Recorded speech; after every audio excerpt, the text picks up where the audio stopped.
right now on News Channel 8 at 6.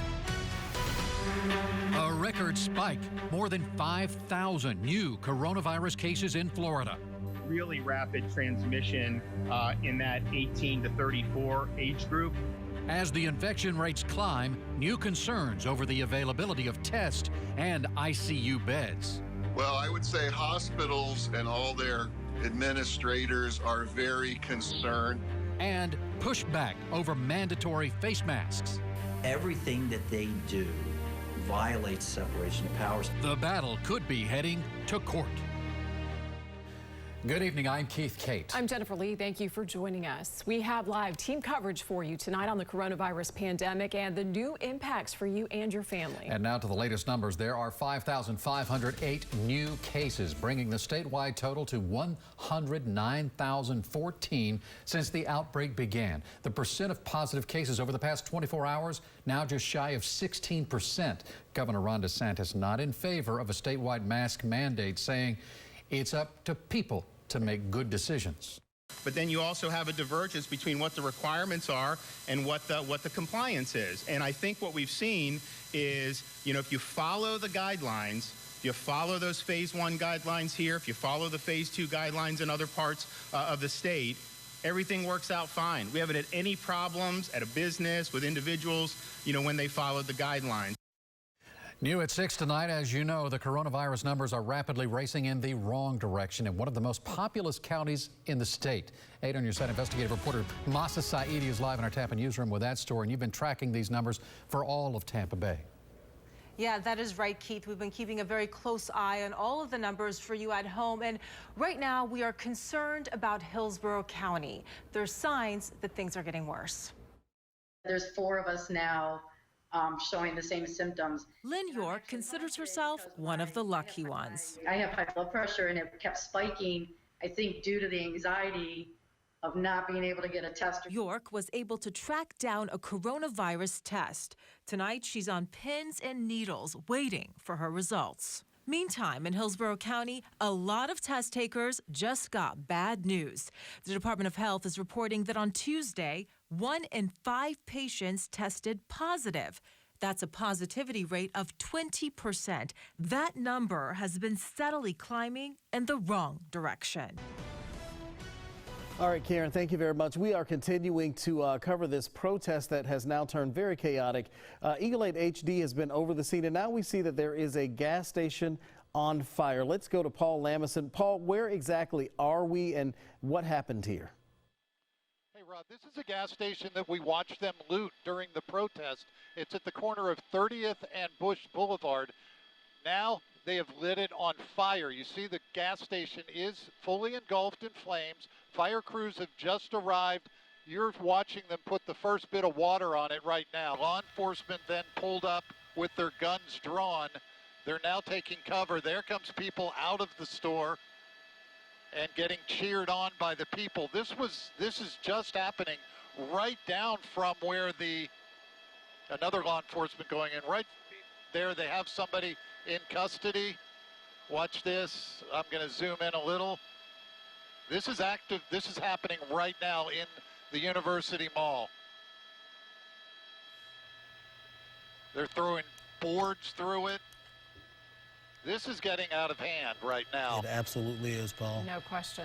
Marco Villarreal is on the ground in this very same area. Let's check in with him and see what he's seeing from his viewpoint. Marco, what are you seeing there? It's absolutely chaos right now. We have a large amount of crowded people right over here, a lot of vehicles, and this is where what Paul is talking about, the bottles that are getting thrown out there, they're all coming from this direction. You see a lot of these folks out here, they have these bottles in their hands. When they get mad, they're throwing them at the deputies. I've seen several of them have to run out of their cars and run behind the crowd control over here.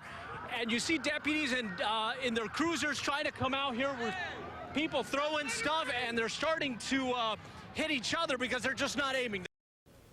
We've told you the when, we've told you the where, and we've told you the how of George Floyd protests. But tonight we want to take a closer look at the why. 8 on your side's Rod Carter has been talking with protesters about why they continue to demonstrate. He is joining us live from Curtis Hickson Park, where another protest is taking place. Rod.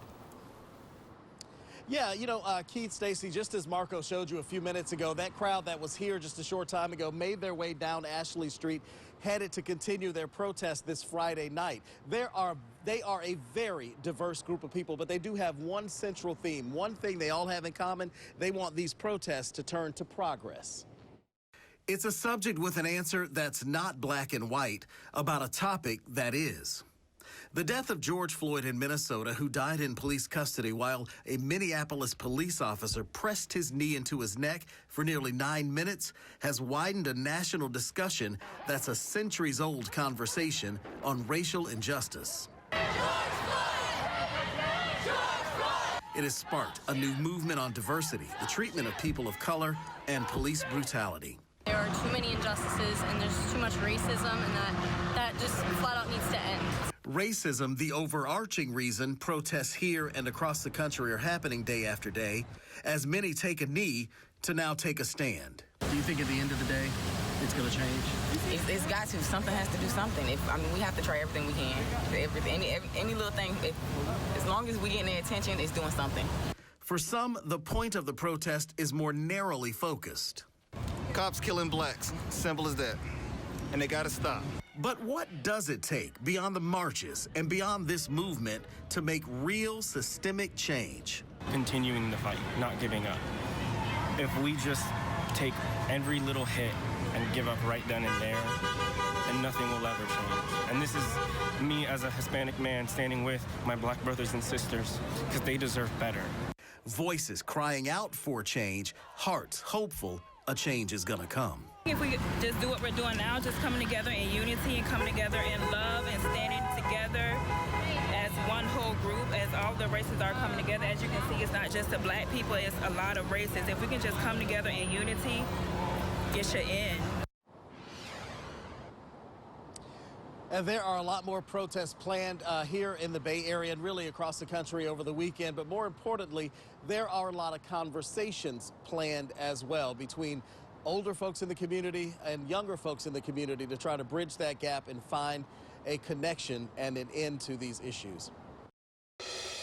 The Secretary of State assures us that voters were contacted immediately after that. The situation was handled quickly. She says that the voters were assured their personal information is safe. We are expecting an updated briefing from the Secretary of State coming up at 8:30 p.m. and we will bring that to you live on WFLA Now, so you can see that online or on your WFLA app. Reporting live in Tallahassee, Jeff Patterson, 8 on your side. A big race we are following is Congressional District 16. Republican Vern Buchanan hopes to win his seat again by beating Democrat Margaret Good. Vern Buchanan has been a congressman for the last 14 years. With a win, Buchanan would win his 8th term. 8 on your side's Allison Henning is joining us live tonight. She is in Sarasota. She's at the GOP watch party. And again, those first numbers that are coming in are looking good for the incumbent, Vern Buchanan. Again, he is up 54 to 46% at this point in the night. Now, looking at the fundraising numbers, Margaret Good actually outraised Vern Buchanan, pulling in more than $3 million as she tries to flip this district. But guys, glued to this app right here, and it's showing the Republican Vern Buchanan is ahead at this hour. 8 on your side's Melanie Michael is live for us tonight. And what appears to be a quiet area, are you outside the watch party, or are you outside a supervisor of elections office right now? We are outside of Democrat Alan Cohn's home, actually. Good evening to you both. This has been certainly a busy day and a busy candidacy for both of those candidates trying to win Florida's 15th congressional seat. We can tell you right now that due to COVID, Alan Cohn is holding a small watch party here in the city of Tampa at his home with his staffers and his family, saying that coronavirus is certainly a concern, and he wants to make sure everyone is safe as they watch the returns come in. As for Cohn himself, he says, as a former investigative reporter, he is used to dealing with both sides of the coin, and he's hoping he can bring both sides together. And 8 on your side's Evan Donovan joins us with the very latest on the presidential election. These numbers are changing as we speak. They certainly are. Before we get to Florida, let's take you through a couple of the states that have been called here. You see Virginia in red. Remember, as I explained earlier, the states are colored as of who is leading now, but apparently not leading enough for Donald Trump. The AP has called Virginia for Joe Biden, so he will pick up those 13 votes, the electoral votes. Nothing unexpected right there. We told you earlier in the last hit about the state of Vermont, Joe Biden winning that one, and it looks like AP has called Kentucky, as we mentioned the last time, for Donald Trump. Let's go into Florida and take a look at some of these counties, because this is where you start to see some of the interesting results right here. Obviously, statewide, you're looking at a very small margin right there, about 160,000 votes with Joe Biden in the lead. But let's look right here as we zoom in on Tampa Bay at Pinellas County. This, as I mentioned, was going to be the bellwether tonight. You see it very tight, 270,000 to 266,000. That is a 4,000 vote margin right now in favor of Joe Biden. If he wins this county, it could be a good indication of whether he'll win the state of Florida. Here is why. Because Donald Trump won Pinellas County in 2016 by about 6,000 votes. It was very tight then. It's going to be very tight again today.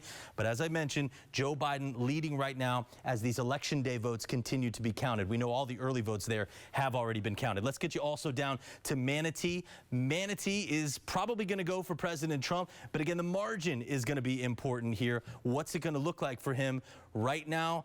That margin is a little tighter than it was in 2016. So again, if Joe Biden can chip away from President Trump's lead, that will be interesting. I also want to take a quick look before I'm out of time at Miami-Dade County. You see what happened there, 64 to 34%.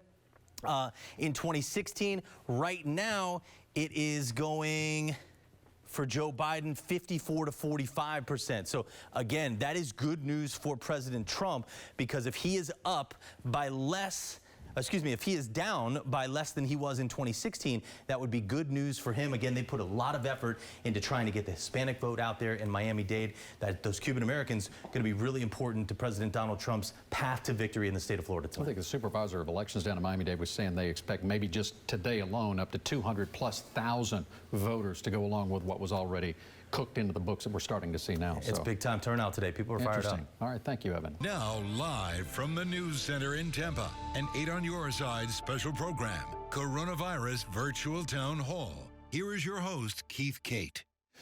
Good evening, and thanks for joining us on air and online tonight. We have a lot of ground to cover. And as you can see behind me, our guests are already on screen, looking good, standing by, ready to answer some of your questions.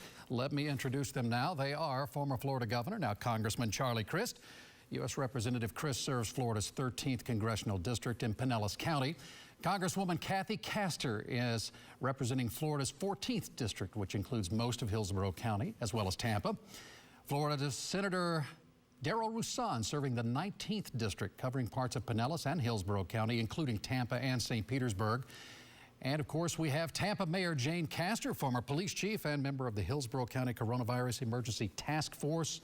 Also joining us tonight, Mayor Rick Kreisman from St. Petersburg, and one of the Bay Area's top local law enforcement officials, Pinellas County Sheriff Bob Gualtieri. Again, thanks to all of them for joining us tonight.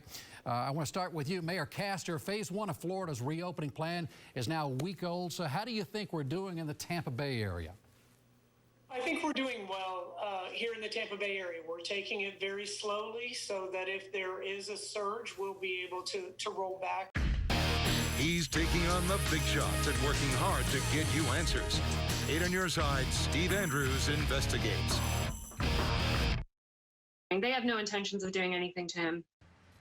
They are angry with the contractor who took their money and did not deliver. And now they're not too happy with law enforcement either. For many of them, the work was done wrong, unfinished, or just not done at all. You've heard the old saying, the wheels of justice turn slowly. Well, tonight, those customers tell 8 on Your Side senior investigative reporter Steve Andrews those wheels appear to be stuck. Good evening. Clients of contractor Danny Musgrove have one question for law enforcement.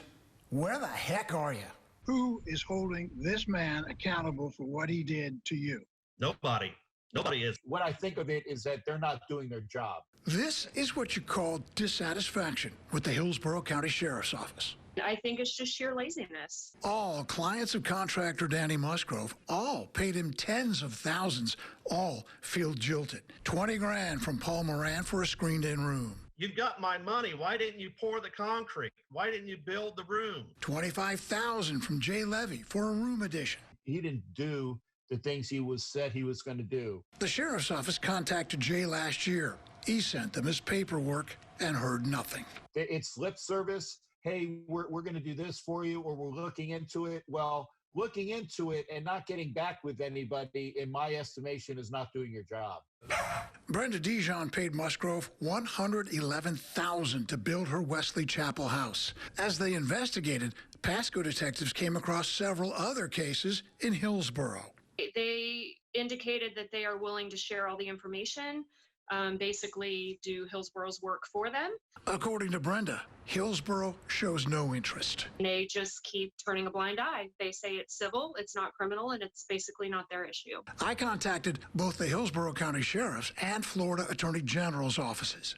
Both claim they have active, ongoing investigations into Musgrove. I'd like to know their definition of active, because it's not the same as mine. Cheated, lied to, or tricked? She's tackling every opportunity to make something that went wrong right.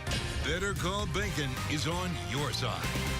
A Pasco County man paid in full for a travel camper 2 years ago, but now that he's trying to sell it, a surprise, he cannot. Yeah, that's because he now discovered that he didn't buy what he thought he bought, and now he's stuck in a bureaucratic nightmare. And that's when he knew he'd better call Bacon. For weeks, I've been untangling this mess, and I've determined that the reason this man can't sell his camper is because the title he was given is useless. It's a 30-foot living space. It's 34 feet long.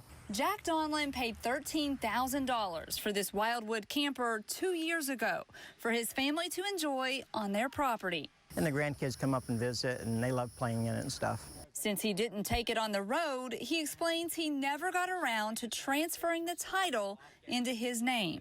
Now that he wants to sell it, he's discovered he never can. That's because the company that sold him this camper, XRX Corp, gave him a title that doesn't match what he brought home. And it gets worse. So from what you can tell, someone collected insurance money on this camper. It was supposed to be destroyed, yet it's sitting in your driveway. Yes. The truth can be traced to the vehicle identification numbers. The VIN for this camper and the one on Jack's title are nearly identical. Max Defender 8, the radar built for Tampa Bay weather. Sponsored by Moss Nissan. Now, Chief Meteorologist Steve Jervy. Well, a flood watch in effect for heavy rain through Sunday evening. And of course, you can see on Max Defender 8, we'll show you here in a second, a lot of rain falling now. Localized flooding possible. And of course, rounds of heavy rainfall likely the next few days. Max Defender 8 very busy this afternoon, tracking the showers out there. You can see some heavier rain, southern parts of Hillsborough, portions of Manatee, all lifting to the north. The circulation controlled essentially by our tropical storm in the Gulf of Mexico. So that's why we're seeing the movement of the showers, and that'll likely continue throughout the weekend. Again, the heavy rain falling through Lakeland and pushing to the north, and also these southern spots as well. Manatee, Sarasota County, seeing some very heavy rain at the moment. This goes all the way back into Highlands County as well. So very good rain coverage here for today. Northern spots relatively quiet. Some showers moving into Pinellas County right now. Not seeing much in the way of lightning activity, but certainly some downpours are embedded in here, so watch for that. Lots of moisture, as we mentioned, around the tropical storm off to our west, and of course all that surge of rain. It won't rain all weekend, but the chance of showers is there all weekend, so this on and off kind of shower activity is certainly possible. Dry air aloft western Gulf, but lots of moisture here. You can see at the high levels of the atmosphere for the central, the eastern, and all of the state of Florida. That's why we're running relatively high rain chances. So 40-mile-per-hour winds. You can see all of that cloud cover. We've enhanced the cloud cover a little with the cooler cloud tops in brighter colors. There's the center of circulation. Moved out overland again for today, did Cristobal. So now you can see the forecast movement will move into Louisiana sometime Tuesday afternoon. Some higher winds, and of course for us, we'll have to watch our higher tides. Very large geographic storms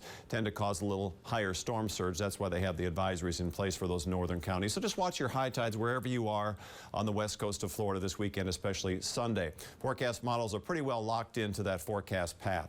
80 degrees here at the trade winds in St. Pete Beach. We have a northeasterly wind at the moment, and that's the view at the Plantation Crystal River. 86 degrees, overcast conditions with that east wind, 55% relative humidity. At the Mosaic site in Duet, working on an inch of rain here, 73 degrees, seeing some good downpours there today. Southeast winds 20 knots, seas 5 to 7. Kind of a rough day for the boaters, choppy conditions. These are your upcoming tides on Saturday at St. Petersburg Pier. Of course, Watch the high tides, especially for Sunday along the west coast, especially northern counties, Citrus, Hernando, Pasco. Forecast lingering rain at 9 p.m., 73 at 7 a.m., 79 degrees at noon. Lots of clouds throughout the weekend until we get this tropical system out of the area, but there's still lots of leftover moisture around the region. 80s to the north, 70s to the south. That's where the heavy rain has been. Of course, it's helping to block all the sunshine, so temperatures are certainly a little less hot, but the humidity is quite high. Tomorrow morning, showers beginning, especially near the coast. This is just one computer model. They all offer different solutions. Tomorrow afternoon, scattered downpours possible, can develop like we're seeing today, and that's true as for Sunday, especially the early part of the day. I think the second half of the day we'll see a little bit clearer conditions, but you see the showers here. Just back to the west is that trail of moisture around the eastern side of the tropical storm that's just lifting across the state, and that's what creates about a 60% chance of showers. Lots of clouds for the weekend, and then as we carry into Monday, 40% chance of showers, high temperatures upper 80s, near 90 degrees. Boy, next week, the sights and sounds of real baseball will be back. Spring Training 2.0 begins a week from today, and the Rays can then count down to opening day in late July. Now, the deal and the announcement for Major League Baseball happened last night. Today, the Rays players who worked out at the Trop were excited, but well aware that their game has suffered great damage. Now, despite the optics of bad labor negotiations with MLB, Rays manager Kevin Cash and pitcher Tyler Glasnow say the goal was always to play ball. We know what's been taking place publicly over the last month, and I don't think anybody's been overly excited by it. But today there was some exciting and smiling faces. I think most of the guys just voiced we want to play as soon as possible. So I think once everyone saw a deal go through, everyone was just ecstatic. And in order to spread out as many as 60 players, the Rays will hold spring training at Tropicana Field and their facility in Port Charlotte. Now, they've done a good job so far with small groups at the Trop, but now they'll have many players in one place at the same time. We have been really fortunate with the workouts and everything that we've had, that we have not had any positive tests, and we've been able to maintain those as we've gone along. We're probably going to learn a lot in the first week, and I think we'll be more informed after 1 week than we were coming in. And how about that 60-game season? It is critical for the Rays to get off to a decent start, and they will be handed a brutal schedule. Not only will they play their typical AL East opponents, their only non-division games will be against the tough National League East.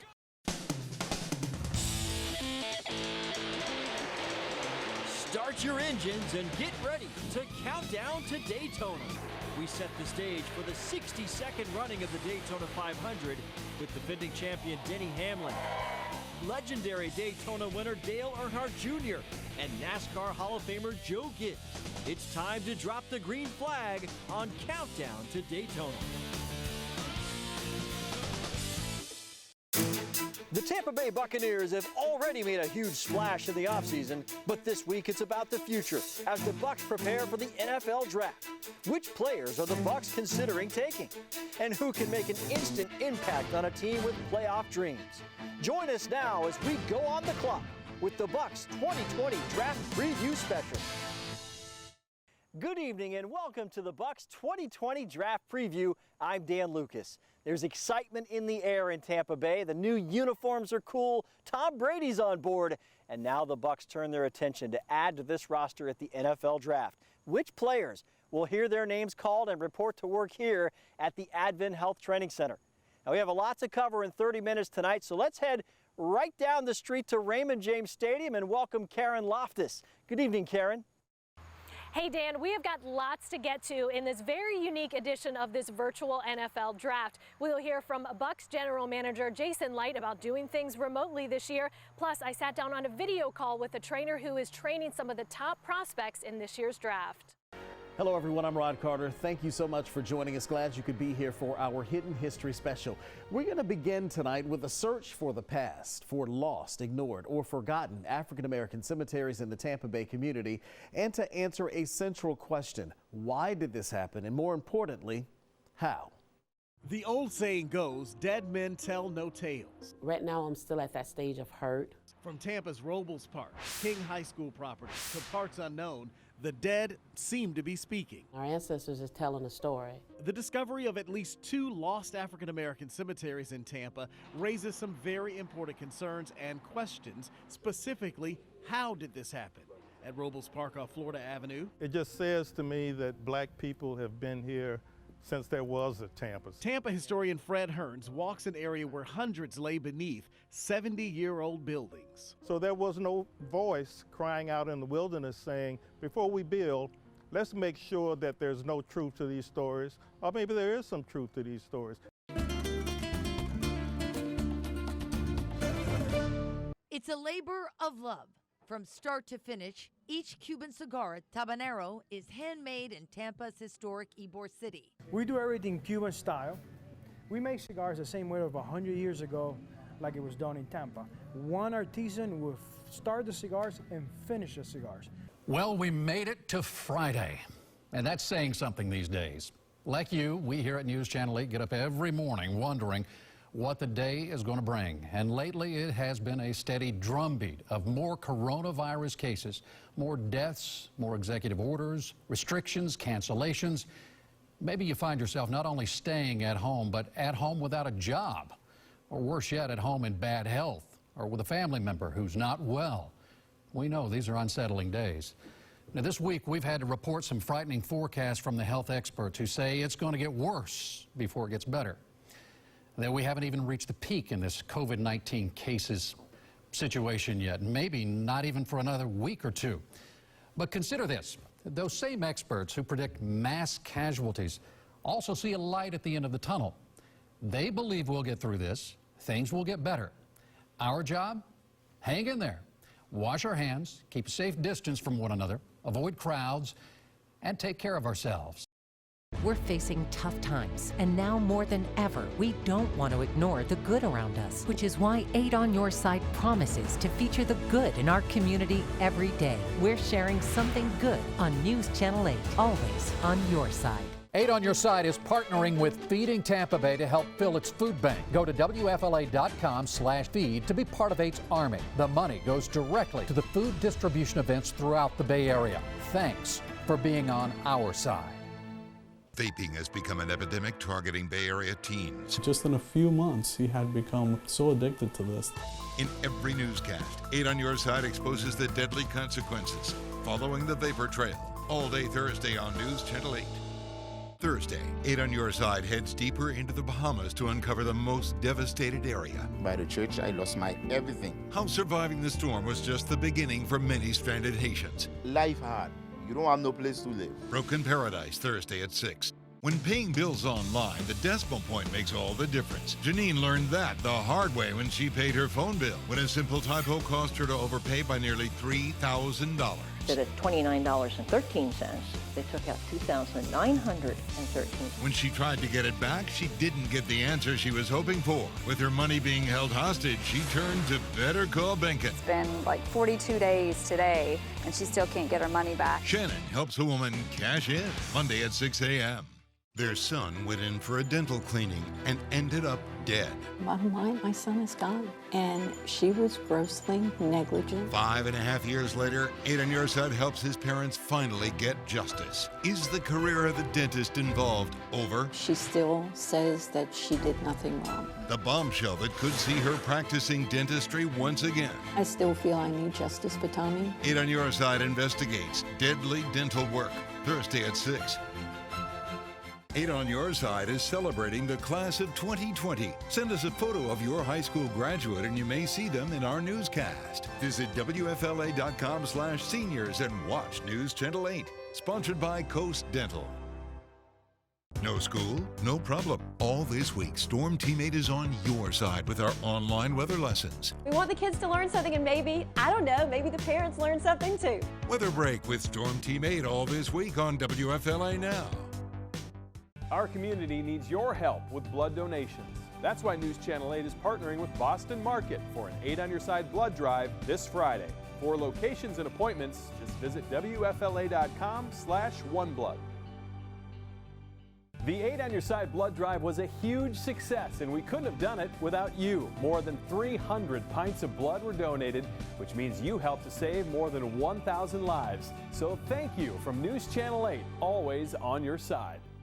We, as 8 on Your Side, take pride not only in the work we've done, but in the people we've helped. I want Steve to know that I appreciate you so much for what you've done. I can't thank Shannon enough for helping me with this whole problem and staying with me and supporting me. You are a perfect journalist. Just continue doing what you're doing. My family is eternally grateful.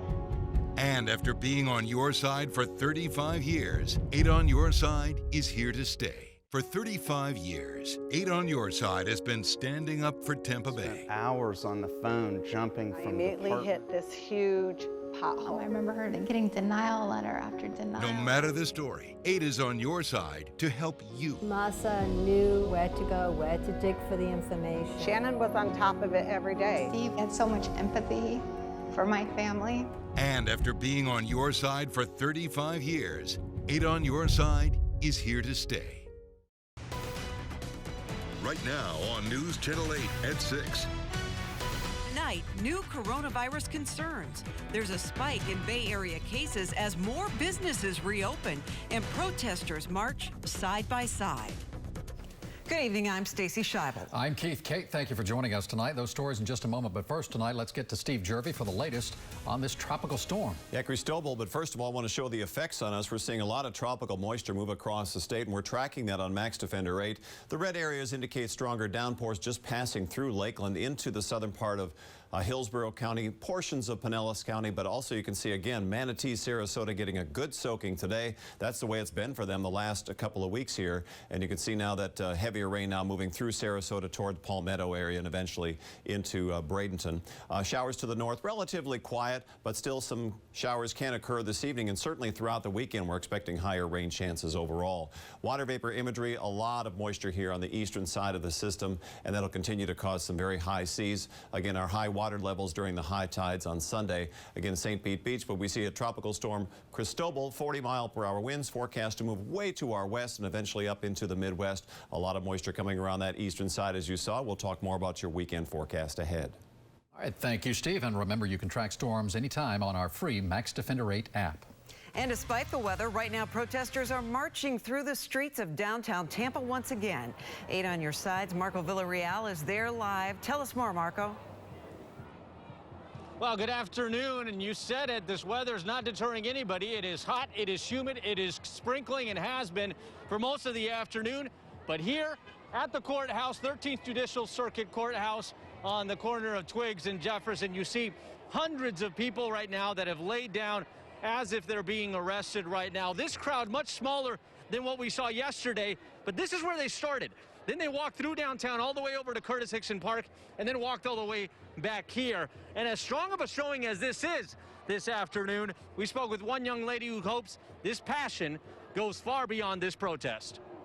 Because yes, being out here and protesting in front of the masses is important, but really it's the conversations that happens in the household with friends who aren't out here, friends who have questions still. Hopefully they take the energy, the positive energy, and the message that we're screaming out here, and they take it home. And as you can see out here, there is chanting. Again, they are laying down as if they're being arrested, sending their message out. And when some of the organizers were out here, there were a few people that were trying to stop traffic. But those who are in charge of this crowd have done everything possible to make sure that there are no laws broken, that this is as peaceful as possible. We have not seen a lot of police, although I do have talked to Tampa Police Department, and they tell me their presence is here, even if you can't see them. That's the latest from out here in Tampa. Marco Villarreal, 8 on Your Side. All right, thank you, Marco. There are also protests right now in Hernando County. Eagle 8 HD flew over the demonstrators gathered in front of the courthouse in Brooksville. A group for Black Lives Matter and a smaller group of counter-protesters are across the street from each other. Coming up in just about 10 minutes, 8 on Your Side's Rod Carter talks to more protesters one-on-one, asking them specifically why they are there and what they hope this movement will accomplish. An organization called 8 Can't Wait is rating police departments in 8 categories on how they deal with the public. It's a national reform campaign pushing mayors and police chiefs to enact 8 policies and reform them, ranging from exhaust all other means before shooting to ban shooting at moving vehicles. Tampa Mayor Jane Castor is taking issue with the city's rating. The organization says Tampa only meets 1 out of the 8 categories. The city of St. Pete did much better, earning high marks in 6 out of the 8. You know, the police were being held to a different standard than you or I would be if we had engaged in the activity of putting our knee on someone's neck and blocking their airway for more than 8 minutes. What would have happened to us? Now, Mayor Jane Castor said Tampa City leaders will contact the organization to explain how Tampa meets that criteria. Bars, nightclubs, movie theaters, and many more businesses are going to be reopening tonight as the Bay Area moves into phase 2 of the governor's reopening plan. 8 on Your Side's Justin Shecker is joining us live. He is in Ybor City tonight. Justin. Keith, you may remember back in March, the governor ordered all bars and nightclubs to close for 30 days to slow the spread of COVID-19. I talked to a local bar owner who says he wishes he didn't have to wait nearly 3 months to reopen, so he was eager to welcome back his customers and staff. With the "We're Open, We Missed You" sign hanging out front, Red Star Rock Bar in Seminole Heights reopened just after midnight. I kind of felt like we were slighted. I mean, if you can go to a restaurant that has booze, everybody's drinking booze and maybe an appetizer. And I felt if they can do that there, they should be able to do it here. Owner Paul Madrano tells 8 on Your Side his employees struggled the most while the bar was shut down. Out of the 7 employees we only had 1 that got unemployment. So getting these people back to work was really, really cool. This bar has an outdoor patio, which is allowed to be at full capacity with social distancing. Inside bars can reopen at 50% capacity, and you have to be seated to be served. Over here by the bar, you'll notice they've set up additional tables where there'd normally be a row of bar stools. It still has a bar feel, but it's a little different. Even as his staff gets back to pouring drinks, Madrano points out the pandemic isn't over. We're still not over this. You know, it's still there, so you have to have precautions. Like, we've got people in here that are older. I really don't want to see them. I'd rather them stay home. And Governor DeSantis says people over the age of 65 or those with underlying health conditions should still avoid crowds to limit the risk of exposure to the virus. Reporting live in Ybor City, I'm Justin Shecker, 8 on Your Side. New at 6, a jump in COVID-19 cases as Florida loosens more restrictions tonight. We've seen a spike in the number of new infections. In fact, Florida just had the biggest single-day increase on record. 8 on Your Side investigative reporter Masa Saidi is live in the newsroom, and sounds like we're headed in the wrong direction, Masa. Yeah, Stacey, this is very concerning. For 3 days now, we have seen a spike in cases, and tonight the experts are closely watching those numbers to see what happens next. It is concerning because we were all thrilled that we had several weeks of consistent downward trending. Tonight, Florida's downward trend spiking up. On Thursday, the Department of Health reported 1,419 new cases, a record number of infections, and a single day. We haven't seen a number close to that in weeks. Dr. John Green is the chief of infectious diseases at Moffitt. So that gets everybody's attention. And what does it mean? From the crowds on Memorial Day weekend to groups of protesters packed together, and now phase 2 of Florida's reopening. Tonight, 8 on Your Side had a simple question.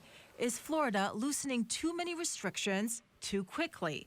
Governor Ron DeSantis has repeatedly stressed that more testing means more cases. Now, the virus isn't gone. I think that we're testing a lot.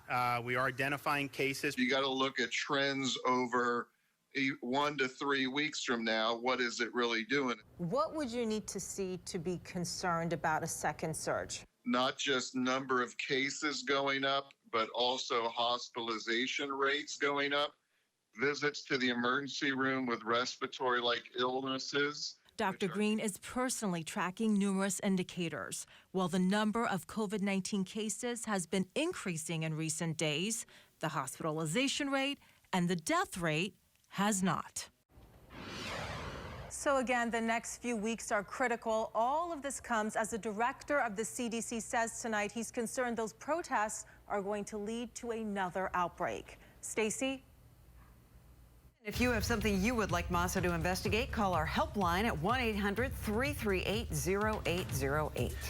Unemployment claims due to coronavirus are trending down in some states, but more claims were filed last week in Florida compared to the week before.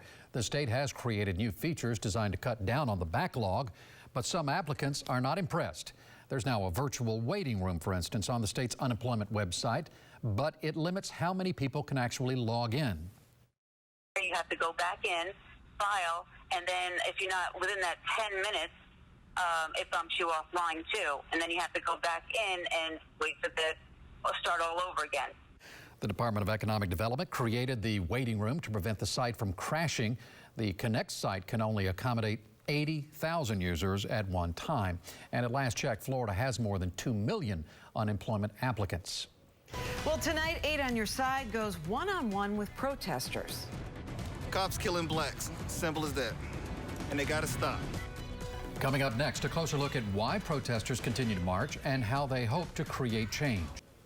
We've told you the when, we've told you the where, and we've told you the how of George Floyd protests. But tonight we want to take a closer look at the why. 8 on Your Side's Rod Carter has been talking with protesters about why they continue to demonstrate. He is joining us live from Curtis Hickson Park, where another protest is taking place. Rod. Yeah, you know, Keith, Stacy, just as Marco showed you a few minutes ago, that crowd that was here just a short time ago made their way down Ashley Street, headed to continue their protest this Friday night. They are a very diverse group of people, but they do have one central theme. One thing they all have in common: they want these protests to turn to progress. It's a subject with an answer that's not black and white about a topic that is. The death of George Floyd in Minnesota, who died in police custody while a Minneapolis police officer pressed his knee into his neck for nearly 9 minutes, has widened a national discussion that's a centuries-old conversation on racial injustice. It has sparked a new movement on diversity, the treatment of people of color, and police brutality. There are too many injustices and there's too much racism, and that just flat out needs to end. Racism, the overarching reason protests here and across the country are happening day after day, as many take a knee to now take a stand. Do you think at the end of the day it's going to change? It's got to. Something has to do something. We have to try everything we can. Any little thing, as long as we get their attention, it's doing something. For some, the point of the protest is more narrowly focused. Cops killing blacks. Simple as that. And they gotta stop. But what does it take beyond the marches and beyond this movement to make real systemic change? Continuing the fight, not giving up. If we just take every little hit and give up right then and there, then nothing will ever change. And this is me as a Hispanic man standing with my black brothers and sisters, because they deserve better. Voices crying out for change, hearts hopeful a change is gonna come. If we just do what we're doing now, just coming together in unity and coming together in love and standing together as one whole group, as all the races are coming together. As you can see, it's not just the black people, it's a lot of races. If we can just come together in unity, it should end. And there are a lot more protests planned here in the Bay Area and really across the country over the weekend. But more importantly, there are a lot of conversations planned as well between older folks in the community and younger folks in the community to try to bridge that gap and find a connection and an end to these issues. Keith, Stacy. Max Defender 8, the radar built for Tampa Bay weather. Sponsored by Moss Nissan. Now, Chief Meteorologist Steve Jervey. Well, a flood watch in effect for heavy rain through Sunday evening. And of course, you can see on Max Defender 8, we'll show you here in a second, a lot of rain falling now. Localized flooding possible. And of course, rounds of heavy rainfall likely the next few days. Max Defender 8 very busy this afternoon, tracking the showers out there. You can see some heavier rain, southern parts of Hillsborough, portions of Manatee, all lifting to the north. The circulation controlled essentially by our tropical storm in the Gulf of Mexico. So that's why we're seeing the movement of the showers, and that'll likely continue throughout the weekend. Again, the heavy rain falling through Lakeland and pushing to the north, and also these southern spots as well. Manatee, Sarasota County, seeing some very heavy rain at the moment. This goes all the way back into Highlands County as well. So very good rain coverage here for today. Northern spots relatively quiet. Some showers moving into Pinellas County right now. Not seeing much in the way of lightning activity, but certainly some downpours are embedded in here, so watch for that. Lots of moisture, as we mentioned, around the tropical storm off to our west, and of course all that surge of rain. It won't rain all weekend, but the chance of showers is there all weekend, so this on and off kind of shower activity is certainly possible. Dry air aloft western Gulf, but lots of moisture here. You can see at the high levels of the atmosphere for the central, the eastern, and all of the state of Florida. That's why we're running relatively high rain chances. So 40-mile-per-hour winds. You can see all of that cloud cover. We've enhanced the cloud cover a little with the cooler cloud tops in brighter colors. There's the center of circulation. Moved out over land again for today, did Cristobal. So now you can see the forecast movement will move into Louisiana sometime Tuesday afternoon. Some higher winds. And of course, for us, we'll have to watch our higher tides. Very large geographic storms tend to cause a little higher storm surge. That's why they have the advisories in place for those northern counties. So just watch your high tides wherever you are on the west coast of Florida this weekend, especially Sunday. Forecast models are pretty well locked into that forecast path. 80 degrees here at the trade winds in St. Pete Beach. We have a northeasterly wind at the moment, and that's the view at the Plantation Crystal River. 86 degrees, overcast conditions with that east wind, 55% relative humidity. At the Mosaic site in Duet, working on an inch of rain here, 73 degrees, seen some good downpours there today. Southeast winds 20 knots, seas 5 to 7. Kind of a rough day for the boaters, choppy conditions. These are your upcoming tides on Saturday at St. Petersburg Pier. Of course, watch the high tides, especially for Sunday along the west coast, especially northern counties, Citrus, Hernando, Pasco. Forecast lingering rain at 9 p.m., 73 at 7 a.m., 79 degrees at noon. Lots of clouds throughout the weekend until we get this tropical system out of the area, but there's still lots of leftover moisture around the region. 80s to the north, 70s to the south. That's where the heavy rain has been. Of course, it's helping to block all the sunshine, so temperatures are certainly a little less hot, but the humidity is quite high. Tomorrow morning, showers beginning, especially near the coast. This is just one computer model. They all offer different solutions. Tomorrow afternoon, scattered downpours possible, can develop like we're seeing today, and that's true as for Sunday, especially the early part of the day. I think the second half of the day we'll see a little bit clearer conditions, but you see the showers here. Just back to the west is that trail of moisture around the eastern side of the tropical storm that's just lifting across the state, and that's what creates about a 60% chance of showers. Lots of clouds for the weekend, and then as we carry into Monday, 40% chance of showers, high temperatures upper 80s, near 90 degrees. Guys? All right. Thanks, Steve. The Bucs are hoping to have a more consistent run game this season. We're going to hear from the head coach, Bruce Arians, about what a big part of that will be. News Channel 8 is your official Bucs station. By drafting 2 running backs in April, the Bucs added some much-needed depth at that position. But it's more than just depth that could help improve their rush attack, which was in the bottom third of the league last season. They averaged about 95 yards per game and 3.7 yards per carry. Bruce Arians said improvement will come with better ball security and making sure opponents don't jump out to an early lead. The biggest thing was with all those turnovers is that we're usually playing from behind and spotting people 10 or 14 points. And as a play caller, I know the feeling of when you're down 14 in the first quarter is like, we got to catch up. So sometimes you abandon it. I think at times we ran the ball really, really well in November and December when we wanted to. We just didn't do it enough. To be able to play even ball games or with the lead, I think that helps your run game more than anything. The NHL approved phase 2 of their return to play strategy, allowing players to get back on the ice. This next step means teams can open their facilities starting Monday with voluntary small group workouts. We spoke with Lightning forward Blake Coleman to get his reaction. You just want to get out there and feel the ice again. And I'd say the good news is it's the most I've ever missed skating. You know, I'm itching to get back. I'm sure a lot of guys are. And I know that when you have that extra motivation to come back, there's a lot more energy in the room and a lot more excitement. And no wonder they miss it. By Monday, it'll be about 3 months since NHL players have skated. Stacey? Wow. We're ready for it. All right. Thank you so much, Karen. Finally tonight, we can't ignore it. For nearly 2 weeks, we've witnessed a nationwide outbreak of demonstrations against racial injustice and police brutality in response to the death of George Floyd, a black man killed in Minneapolis while in police custody. We've covered the protest here in Tampa Bay. We've seen diverse groups of people marching with signs pleading for change. Most protests have been peaceful. Some have morphed into violence as day turned into night. We've watched police officers trying to find a balance between protection and enforcement, made more challenging because some in their ranks have failed them and the people they serve. Several people have asked me this week, so what do you think about all this? Maybe you've been asked a similar question. And maybe it made you feel uncomfortable, like it did me. Talking about racism is difficult, but imagine being on the receiving end of it. I can't, not really. None of us who are not black can fully comprehend the hurt, the anger, or the fear for one's own safety because of the color of their skin. But I believe we need to talk about it, and more importantly, we need to do something about it if we're going to build a better community. Here at News Channel 8, we're committed to doing our part for all of you.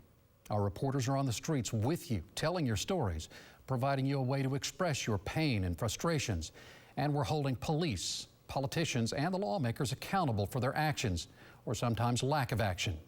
That's our job, and it's our promise to you.